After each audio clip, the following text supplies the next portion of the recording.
Happy Independence Day, June 12. May bisita tayo na LTD again for the second time this June 12.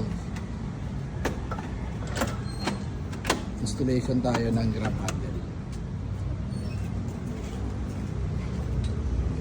Check tayo ng setup ni sir.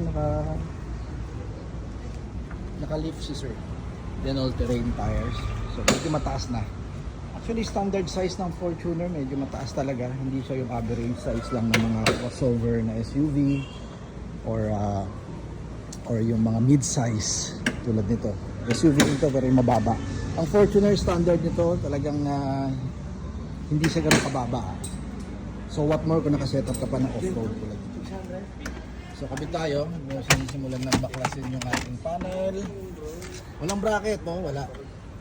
Dahil LTD 2022 to. Simula 2019 hanggang latest 2026 model, walang bracket. So pakita natin yung bracket paano kinabit. Yan ang wala i-monster muli dyan. Pakita mo. Yan. Kabila yan. Pati baba.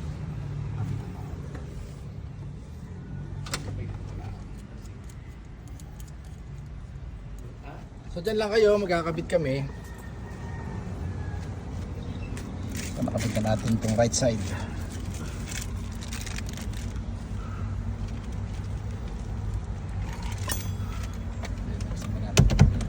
So guys, final video tayo para dito sa 2022 na LTD 4x4. Yes, 4x4 yan. So nakabit na natin bracket, then yung handle nya sama yung mga tornilyo at bracket.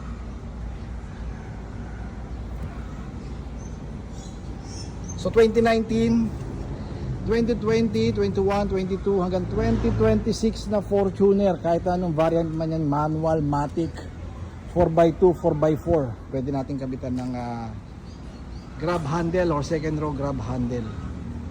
Demo natin ng konti ha. Isa pa. Kita natin. Bata, matanda, matangkad, mababa, senior citizen or ordinaryong tao, fit to work. Kailangan natin to, di ba? Laking bagay.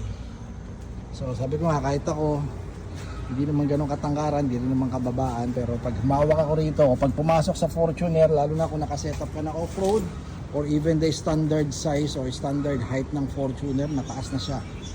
Okay, so ngayon pansinin nyo, wala kayong hahawakan dito guys ma'am, sir, once na pumapasok ka, di ba?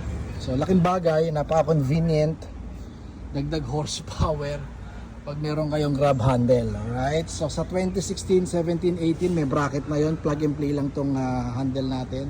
May option kayo kung gusto niyo ng black, and standard ng 2016, 17, 18 kasi kulay gray. May gray din naman tayo. Medyo nagtaas na tayo ng presyo, 17,000 na yung ating black, 15,000 para sa gray, then yung bracket natin iba pa presyo nun guys. So follow for more TRD Parts Facebook, TikTok, and YouTube channel natin. Mike TRD here. Keep safe everyone. Bye-bye.